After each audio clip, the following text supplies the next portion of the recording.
हरियाणा के विधानसभा चुनाव में बीजेपी को मिली अप्रत्याशित जीत के बाद उसके हौसले बुलंद हैं। वहीं अब इस बीच बीजेपी का कुनबा बढ़ना भी शुरू हो गया है। जी हां, जिस तरीके से बीजेपी ने हरियाणा में जीत हासिल की, 48 सीटों पर बीजेपी ने परचम लहराया और अब 3 निर्दलीय विधायकों का भी बीजेपी को समर्थन मिल गया है। जी हां, अब बीजेपी का हरियाणा में कुनबा बढ़ गया है। अब इस तरह से 51 विधायकों का समर्थन बीजेपी के पास है और हरियाणा में सरकार बनाने के लिए 46 सीटों की जरूरत है। यानी कि जो बहुमत का आंकड़ा है उससे बीजेपी काफी आगे पहुंच गई है और कांग्रेस को इस चुनाव में बड़ा झटका लगा है। जहां तमाम एग्जिट पोल्स कांग्रेस की सरकार बनवा रहे थे, लेकिन जब चुनावी नतीजे सामने आए उसमें कांग्रेस हार गई। हरियाणा के 2 नवनिर्वाचित निर्दलीय विधायक राजेश जून और देवेंद्र कादियान बुधवार को बीजेपी में शामिल हो गए हैं, जिससे पार्टी के सीटों की संख्या अब 50 हो गई है। बीजेपी सांसद नवीन जिंदल ने अपनी मां, भारत की सबसे अमीर महिला और हरियाणा के हिसार निर्वाचन क्षेत्र से निर्दलीय विधायक सावित्री जिंदल के साथ नई दिल्ली में केंद्रीय मंत्री धर्मेंद्र प्रधान और बीजेपी सांसद विप्लव कुमार देब से मुलाकात की।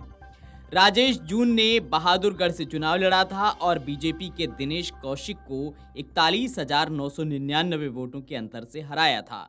गन्नौर से निर्दलीय चुनाव लड़ने वाले बीजेपी के बागी देवेंद्र कादियान ने कांग्रेस के कुलदीप शर्मा को 35,209 वोटों से हराया।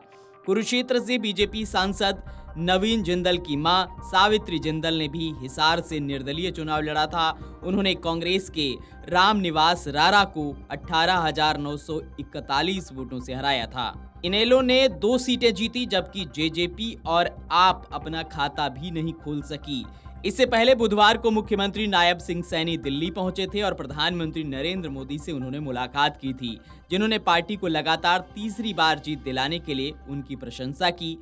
इसे लेकर पीएम मोदी ने एक्स पर पोस्ट कर कहा, मैंने हरियाणा के मुख्यमंत्री नायब सिंह सैनी से मुलाकात की और विधानसभा चुनाव में बीजेपी की ऐतिहासिक जीत के लिए उन्हें बधाई दी। मुझे विश्वास है कि विकसित भारत के संकल्प में हरियाणा की भूमिका और भी महत्वपूर्ण होने वाली है। भारतीय जनता पार्टी ने हरियाणा में कांग्रेस की उम्मीदों को तोड़ते हुए और 10 साल की सत्ता विरोधी लहर को बेअसर करते हुए शानदार जीत हासिल की है और सत्ता की हैट्रिक लगाई है। वहीं जम्मू कश्मीर में 2019 में अनुच्छेद 370 को हटाए जाने के बाद पहली बार कराए गए विधानसभा चुनाव में नेशनल कॉन्फ्रेंस कांग्रेस गठबंधन ने शानदार जीत दर्ज की है। लेकिन हरियाणा की यह जीत बीजेपी के लिए अप्रत्याशित है। ये बीजेपी के लिए एक टॉनिक के रूप में काम करेगी, क्योंकि आगामी विधानसभा चुनाव झारखंड और महाराष्ट्र में होने हैं। वहां ये नतीजे पार्टी का मनोबल जरूर बढ़ाएंगे। वीडियो डेस्क अमरउजाला.com। अगर आप ये वीडियो YouTube पर देख रहे हैं तो हमारे चैनल को सब्सक्राइब कर बेल आइकन दबाएं और Facebook पर देख रहे हैं तो हमारे पेज को लाइक करें। 8 मिलियन प्लस सब्सक्राइबर, आपके इस भरोसे के लिए बहुत धन्यवाद।